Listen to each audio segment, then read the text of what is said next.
A Juiz esclarece. Vamos falar nesta sessão das convenções antenupciais e, em particular, do princípio da liberdade. Como disse na anterior sessão, existe a possibilidade de convencionar, tendo em vista o casamento, diversos regimes de bens. Nessas convenções que podem ser celebradas, podem ser incluídas diversos tipos de cláusulas, natureza patrimonial e não patrimonial.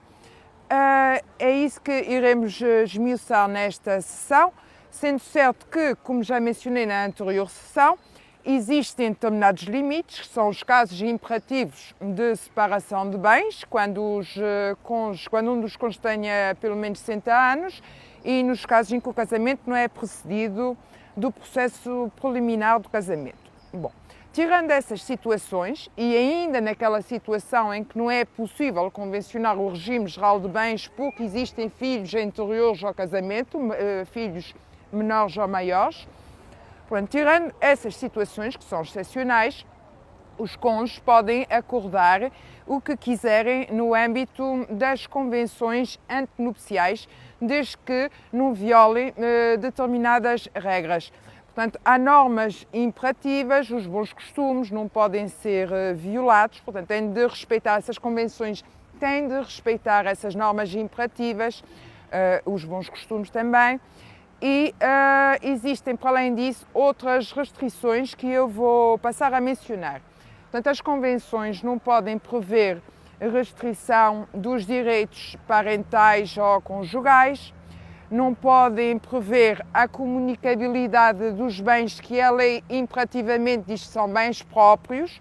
Nos regimes de comunhão geral já vimos que, apesar de todos os bens presentes, futuros e passados serem em princípio de ambos os cônjuges, existem, contudo, umas restrições em que determinados bens são bens próprios dos cônjuges, tal como disse, por exemplo, os bens doados com a cláusula da não comunicabilidade.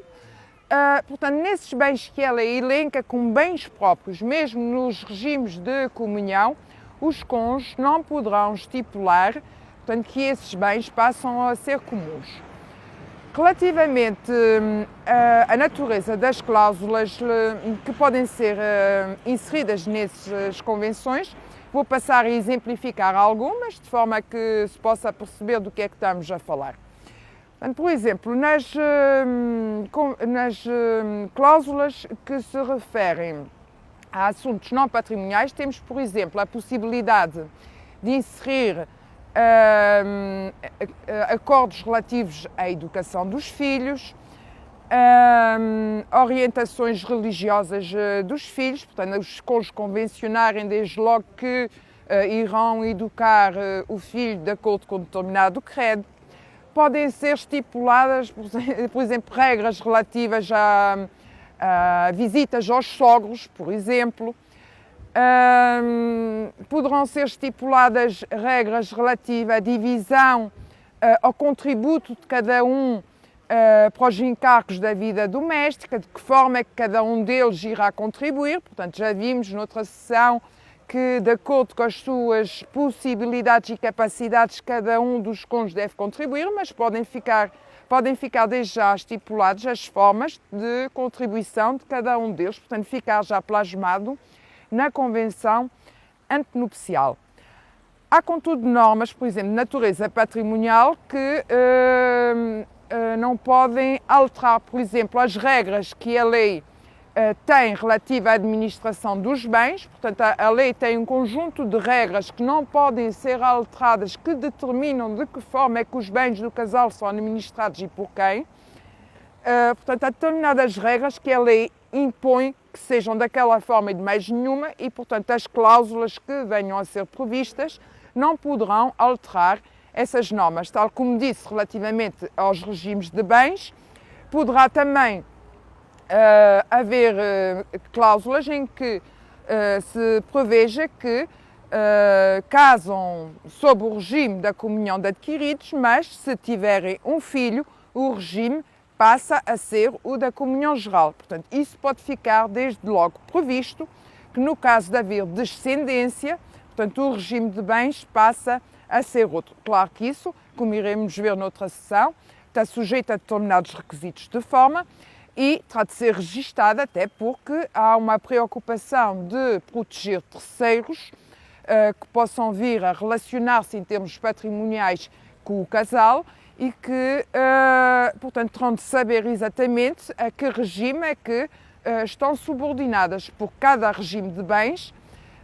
Portanto, não pode implicar alteração das regras relativas à responsabilidade por dívidas do casal, à administração dos bens, como disse. Portanto, há um conjunto de normas relativas ao estatuto patrimonial dos cônjuges que o legislador não permite que sejam alteradas, tal como mencionei, a questão dos bens próprios, mesmo nos regimes de comunhão geral, os cônjuges não poderão estipular que aqueles bens, afinal, são comuns, porque a lei nesse campo é imperativa. Relativamente às cláusulas de natureza não patrimonial, por exemplo, relacionadas com a educação dos filhos, como iremos ver na próxima sessão, que é relativo ao princípio da imutabilidade, que eu irei explicar o que isso é,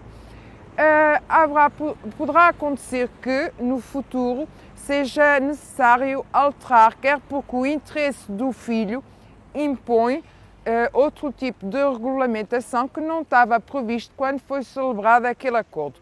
Mas, quanto a essa questão, iremos debruçar-nos na próxima sessão relativa à imutabilidade do regime de bens. Portanto, é um dos princípios que também vigora neste âmbito e que iremos esmiuçar na próxima sessão. Relativamente a estas convenções antenupciais, portanto, o que importa reter é que os cônjuges podem compor, em termos amplos, de forma livre, os seus interesses patrimoniais e não só, desde que isso não implique alteração de normas imperativas, que não constitua ofensa aos bons costumes, que não constitua alteração ou perturbação, portanto, do exercício dos direitos parentais e conjugados que a lei prevê. Por exemplo, não poderá ser estipulada, e vou dar isto para exemplificar esta proibição da alteração dos direitos conjugais, não poderá ser estipulada, por exemplo, a proibição de divórcio ou a proibição de segundas núpcias em caso de divórcio.